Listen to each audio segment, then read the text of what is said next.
Although in 1945 the war did come to an end, but not for everyone.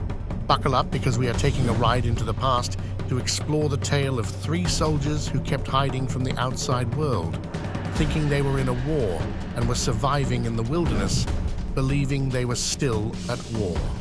War and holdouts. As 1945 started, the Allies began to overpower their opponents. Germany's Reich formally surrendered on May 7, 1945, after realizing there was no way out, and their leader, Hitler, had already taken his own life. But the Empire of Japan wasn't done yet and was still making moves. Then, the US dropped the deadly atomic bombs on Hiroshima and Nagasaki, forcing Japan to surrender on August 15th. Just 2 weeks later, after 6 years of bloody battles and conflicts, World War II was officially over. Back then, we didn't have the communication tools we do today, so it's not like with one announcement they could make the whole world aware that war has ended. It's estimated that about 3 million Japanese troops were stationed overseas when Emperor Hirohito surrendered. Many of these soldiers had lost communication after the Allies cut them off. Some weren't even aware the war had ended, and others doubted the authenticity of the news, so they continued to hold their ground and fulfill their duties. These holdouts kept on fighting the locals and police. On top of that, they faced isolation and starvation, yet they refused to surrender or even try to contact anyone to return home. But why were they so resilient? Japanese military training emphasized discipline, obedience, and loyalty to the emperor. Soldiers were told that surrender was never an option, no matter what. To reinforce this belief, they were even brainwashed with stories of cruel and inhumane treatment of Japanese soldiers who had surrendered. When these soldiers set off overseas, in their minds, the only way to go back home was as victors. So after World War II ended, they found themselves completely isolated with no idea how the world had changed. Holding out against the enemy was the only option they could see. Last of the last. Teruo Nakamura, born on October 8, 1919 in Taiwan, is the longest holdout. He was a member of a Taiwanese indigenous group known as the Amis tribe and grew up in the island's mountains in poverty. When he was 24, he enlisted in the Takasago volunteer unit of the Japanese Army in November 1943. Shortly after, Nakamura was stationed on Morotai Island in the Dutch East Indies, now modern-day Indonesia. September 1944, the troops from Australia and America teamed up to take on the island. This mission, now known as the Battle of Morotai, was the end of Imperial Japan's hold on the region. It's not like Japanese troops were pushovers, they fought hard. But in the end, they were just way outnumbered, and the Allies rolled right over them. After suffering heavy casualties and getting overrun by Allied forces, the Japanese army surrendered, but some of their troops, including Nakamura, retreated into the island's dense jungles. Nakamura's commanding officer told him to stay put and engage in guerrilla warfare, which is when a smaller army uses surprise attacks, ambushes, sabotage, and hit-and-run tactics to wear down the larger army. Over the course of the next few months, many of the Japanese troops were captured, taken out, or passed away from disease or starvation. So naturally, when the Japanese military found Nakamura's name on the list of those who surrendered, they assumed Nakamura didn't survive during the battle or in the aftermath. However, it is reported that for more than a decade, he stayed with other stragglers, and with no radio contact back home, they weren't aware the war ended within a year after their defeat on the island. In 1956, Nakamura decided to venture out on his own. Some say Nakamura went solo to save his life, fearing other soldiers might turn on him. He built a hut by himself in the jungle, and to survive, grew sweet potatoes and ate bananas from the trees. With no companions or radio for entertainment, he fished and played with an abacus he made. Many years had passed, But Nakamura still thought the war was ongoing and enemies were on the lookout, so he only cooked at night to hide the smoke from his fire. He mentioned that the constant airplanes flying over the islands made him believe that war never ended, and aircraft becoming more modern over time convinced him there was an arms race between the Allies and Axis powers. Not far from his hut, the Indonesian Air Force had set up a base, so what he was looking at were daily practice flights. To track months and years, Nakamura tied knots and observed moon cycles, focusing on one goal: staying alive. At one point, he made contact with a local man named Baikoli, who kindly brought him basic necessities including tea and coffee for several years until Baikoli passed away. There isn't much known about why Baikoli didn't convince Nakamura the war was over or notify the authorities, but he was Nakamura's beacon of hope in a lonely life. The emotional turmoil wasn't the only challenge Nakamura faced. He didn't receive a hero's welcome. When he left, Taiwan was a colony of Imperial Japan, but now it was under the Republic of China's governance. To them, Nakamura was a Japanese loyalist and received no respect. On the other hand, Japan argued he was just a private and not a Japanese citizen, so he wasn't entitled to any pension, giving him only a one-time payment. However, after public outcry and heated media discussions, the Taiwanese government donated a substantial amount to Nakamura to support him for the rest of his life. Upon Nakamura's return, his wife's new husband even offered to move out so Nakamura could reunite with her. But after spending most of his life in isolation, Nakamura was just happy to be back and see people around without fear for his life. He decided not to disrupt their lives and instead bought an apartment nearby, spending time with them often. He lived quietly and peacefully until 4 years later, when he was diagnosed with lung cancer. In June 1979, he lost the battle and passed away. 10,000 Days in Jungle. Not too long before he surrendered to the Indonesian authorities in the Morotai Island jungles, a fellow Japanese soldier who was hiding out on another Philippine island was relieved of his duties and sent back to his home country. This is the story of Hiroo Onoda, who never stopped fighting for 29 long years. Onoda trained in a commando class called Futamata at the Nakano School, a military training center that specializes in guerrilla warfare, counterintelligence, and propaganda. In December 1944, after completing his training, he was stationed on Lubang Island in the Philippines as a lieutenant and intelligence officer. 2 years before he came to Lubang Island, the Imperial Japanese Army took control of the Philippines after defeating the local government and the American troops present in the region.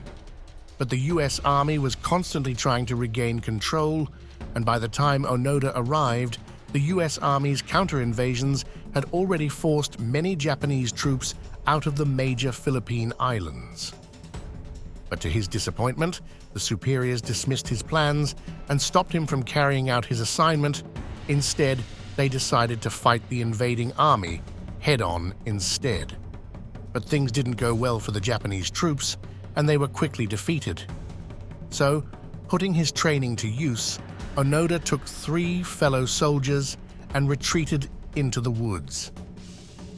Remembering his original mission, he started a guerrilla war that would continue for the next 20 years. He and his men survived on stolen rice, coconuts, and meat from cattle they slaughtered during farm raids. After Japan surrendered in August 1945, Onoda noticed the decline in fighting, but coming from a bloodline of valiant soldiers, he couldn't imagine his nation surrendering. He continued his duties, determined to fight until Japanese forces were victorious and came back for him. Unlike Nakamura, whose existence was forgotten, the Allied forces and the Philippine government knew about the Japanese holdouts and tried their best to convince Onoda that the war was over. They even dropped leaflets from the air stating in Japanese that Japan had surrendered. But Onoda wasn't buying it. He noticed mistakes in the leaflet that contained a surrender order from General Tomoyuki Yamashita of the 14th Area Army, so he and his men concluded it was a fake, just another enemy propaganda tactic. In 1949, one of Onoda's soldiers started suspecting that Onoda might be wrong and that the war could be over. He walked away from the group and, after surviving on his own for 6 months, surrendered to the Philippine Army in March 1950. The return of one ally and the loss of 2 others made almost every Japanese citizen aware of Onoda's story. One college dropout and adventurer, Norio Suzuki, decided to travel the world and along the way hiked into the jungles of Lubang with the intention of meeting Lieutenant Onoda. The entire Philippine government couldn't negotiate with Onoda for all these years, so it seemed like a lost cause. But Suzuki, with luck on his side, stepped onto Philippine soil in 1974. Within a few days, he came face to face with the elusive soldier. Onoda, still at war, had to be cautious. But when he saw Suzuki and his outfit, he realized this hippie wasn't a local. They both flew back to Lubang, and on March 9, 1974, almost 3 decades later, Onoda, in his old and torn uniform with his service rifle and sword in excellent shape, showed up in front of his superior. Major Taniguchi ordered him to lay down his arms. Before seeing his officer in person, Onoda was prepared for a trap. But when he realized it was truly his superior, he laid down his rifle, around 500 rounds, sword belt, sword, and dagger in a white case, and saluted the flag of his nation, marking the official end of his duty. After being escorted out from the jungle, Onoda even presented his sword to the President of the Philippines as an act of surrender, return, and fame.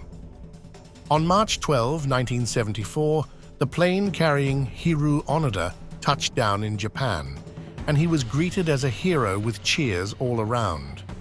For a man who had spent more than half his life in isolation, Onoda was neither camera shy nor overwhelmed by the crowds. He quickly adapted to his newfound fame. The Japanese government offered him a huge sum of money, but he didn't accept it. And all the money given to him by well-wishers was donated to the Yasukuni Shrine. Though he adapted to the fame, Onoda wasn't entirely happy.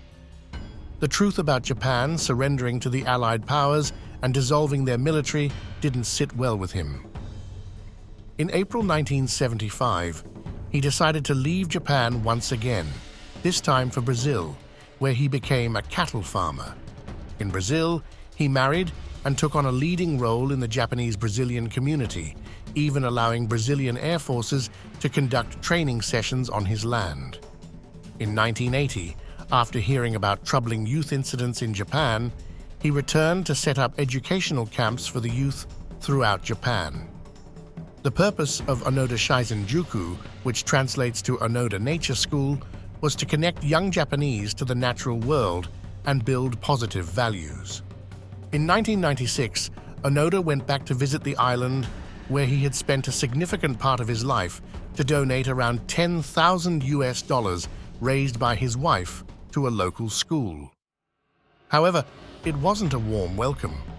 He was met with protests from the families of those he had taken the lives of during his holdout, and the town council also presented him a resolution to compensate for 7 people he took the lives of. In 1999, he published his autobiography titled No Surrender, My 30-Year War, which became a bestseller. Critics noted that he didn't mention the civilians he had taken the lives of during his holdout, so he wasn't really a hero everywhere, but his supporters far outnumbered his detractors. In 2004, for generously letting Brazilian troops use his land, he was awarded the Santos Dumont Merit Medal by the Brazilian Air Force. Onoda was fortunate to live more years as a famous man than he had spent in isolation. In 2014, at the age of 91, he passed away from heart failure. Though he might not have spent the most days in hiding, as Nakamura beats him by just a few months, Onoda's story is undeniably more popular. It shows that a committed soldier with a fanatical belief in loyalty, pride, determination, and honor can survive exceptionally in harsh conditions and continue fighting, because, for him, surrendering had no honor. Jungles of Guam. During the war, Imperial Japan stationed troops on almost every island in East Asia and the Pacific that was inhabited by people. So the stories of these two soldiers on different islands aren't the only ones about soldiers spending extensive periods in hiding. Shoichi Yokoi, originally an apprentice tailor who joined the army, is another soldier with a fascinating story. Born in Aichi Prefecture, Japan, Shoichi Yokoi had no choice other than to join the Imperial Japanese Army in 1941. Once in the army, he didn't dodge responsibilities, instead served with all of his heart and was advanced to the rank of sergeant before being sent to Guam in 1943. Guam, the largest of the Mariana Islands, had been a U.S. possession since 1898 until Japan captured it in 1941. To reclaim their territory, the Americans launched an operation in July 1944. Despite Japan having a large garrison of over 20,000 troops on the island, the U.S. military came with a force more than 3 times that size, equipped with advanced warplanes and cruisers. The Battle of Guam turned out to be deadly for the Japanese, with over 18,000 soldiers eliminated and around 1,200 captured during the assault and its aftermath. Yokoi, along with 9 other soldiers, went into hiding. Soon, 7 of them moved out of the region, leaving Yokoi and 2 others. The remaining 3 decided to spread out, but kept in touch and visited each other occasionally. Unlike the other soldiers who weren't aware that the war had ended or refused to believe it, Yokoi knew. He learned about Japan's surrender in 1952, 7 years after the war had ended. The reason he stayed in hiding, even after knowing the war was over, was that returning as a loser was a great embarrassment. Surrendering to the local U.S. Army would have meant being taken in as a prisoner of war and potentially being treated cruelly. On the evening of January 24, 1972, 2 local hunters were checking shrimp traps along a small river when they spotted Yokoi. At first, they thought he was just another villager, but Yokoi, startled by the sight of other humans after so many years alone, panicked and tried to grab their rifles. After years of a poor diet, he wasn't the strong sergeant he once was, and the hunters easily subdued him and carried him away from the jungle. Yokoi's only thought was that these people were going to capture him as a prisoner of war, which was the greatest shame for any Japanese soldier and his family. At the Guam Memorial Hospital, his condition was relatively good for his age, although he was slightly iron deficient due to his diet. From there, 2 weeks after his discovery, he was taken back to Japan, where he received a hero's welcome. Yet his first remark was that he was embarrassed to have returned. He was given a tour of Japan, with the media hot on his trail. But he wasn't really satisfied upon his return.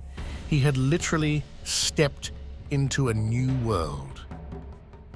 After a year of hype, he got married and settled down, living quietly. However, he was regularly invited to speak at universities and schools across the country. Even with all the fame and people considering him a hero, Yokoi was still embarrassed about returning home without a victory.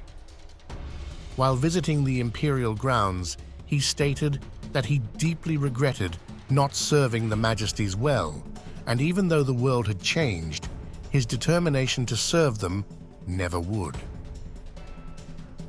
Hatashin published the book, Private Yokoi's War and Life on Guam. In 1997, Yokoi passed away from a heart attack at the age of 82. In the years before that, he grew nostalgic about the past and visited Guam, where he spent 28 years in isolation multiple times with his wife. Overall, Yokoi's story shows how pride and honor can help a person survive in the harshest conditions. For him, enduring those hardships was better than being captured by the enemy, and even returning to a comfortable life couldn't fill the hole of embarrassment. And that's a wrap on our journey through the lives of 3 resilient soldiers who, even years after the war ended, were still living as if it hadn't. Which one of these do you find most inspirational? Let us know in the comments. Make sure to like, subscribe, and hit that little bell icon so you get notified every time we post videos just for you. Thank you for watching.